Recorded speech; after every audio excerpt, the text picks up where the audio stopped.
ఇక అన్నదాతలను ఎల్నినో ప్రభావం ఆకర్షిస్తుంది. వానకాలం ప్రారంభమై నెల రోజులు దాటినా ఆశించిన స్థాయిలో వర్షాలు కురవడం లేదు. వర్షాభావం కారణంగా పంటల సాగు ఆశించిన మేర ముందుకు సాగడం లేదు. అయితే వానల కోసం ఇటు నిజామాబాద్ రైతులైతే ఆకాశం వైపు ఆశగా ఎదురు చూస్తున్నారు.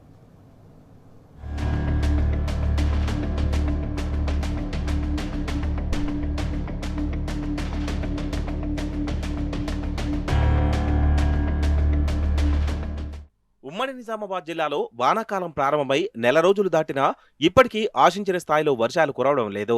దీంతో ఈ సీజన్లో పంటల సాగు ఆశాజనకంగా కనిపించడం లేదు. వర్షాల కోసం అన్నదాతలు ప్రతిరోజు నింగివైపు ఆశగా ఎదురుచూస్తున్నారు.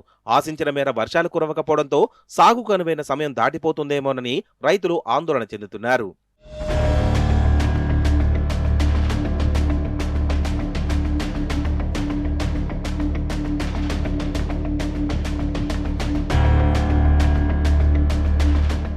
జూన్ చివరి వారంలో అడపాదడపా కురిసిన వర్షాలు వర్షాధారిత పంటలు వేసే రైతులకు కొంత ఊరటనిచ్చాయి. అయినప్పటికీ నెల మొత్తంలో సరిపడా వర్షాలు లేక లోటు వర్షపాతం నమోదైంది.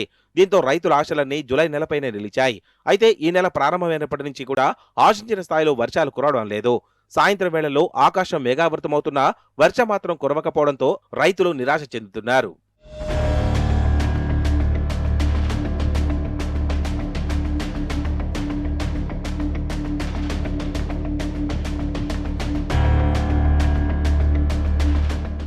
వర్షాలు లేక కొన్ని ప్రాంతాల్లో భూగర్భ జలాలు అడుగంటుతున్నాయి. ఫలితంగా బోరుబావుల్లో నీటి మట్టం తగ్గిపోవడంతో వరి నాట్లకు తీవ్ర ఇబ్బందులు ఎదురుతున్నాయి. ఇప్పటికే దుక్కులు సిద్ధం చేసుకుని విత్తనాలు, ఎరువులు కొనుగోలు చేసిన రైతులు వర్షాలు కురవకపోవడంతో ఏం చెయ్యాలో అర్థం కాక ఆందోళన చెందుతున్నారు. భారీ వర్షాలు కురిస్తేనే వాగులు, చెరువులు, నదుల్లో నీరు చేరి భూగర్భ జలాలు పెరుగుతాయి.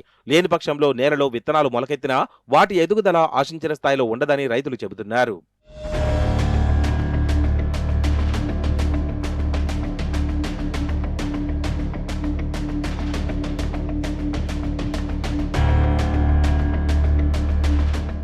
నిజామాబాద్ జిల్లాలో ఈ వానాకాల సీజన్లో మొత్తం 5.30 లక్షల ఎకరాల్లో పంటలు సాగవుతాయని వ్యవసాయ శాఖ అధికారులు అంచనా వేశారు. అయితే వర్షాభావ పరిస్థితుల నేపథ్యంలో ఇప్పటి వరకు పంటల సాగు 54% కూడా దాటలేదు. మృగశిర కార్తెలో సాగు ప్రారంభిస్తే చీడపీడల ఉధృతి తక్కువగా ఉంటుందని రైతుల నమ్మకం. అధిక దిగుబడులు వస్తాయని విశ్వసిస్తారు. కానీ ఈసారి వర్షాలు ఆలస్యం కావడంతో సాగు ముందుకు సాగకపోవడంపై రైతులను మరింత ఆందోళనకు గురిచేస్తోంది.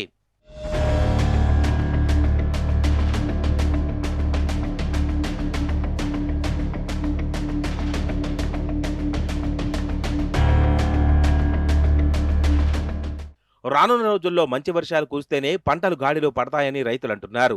లేకపోతే ఈ వానాకాలం సీజన్ తీవ్ర నిరాశను మిగిల్చే అవకాశం ఉందనే అభిప్రాయాలు వ్యక్తమవుతున్నాయి.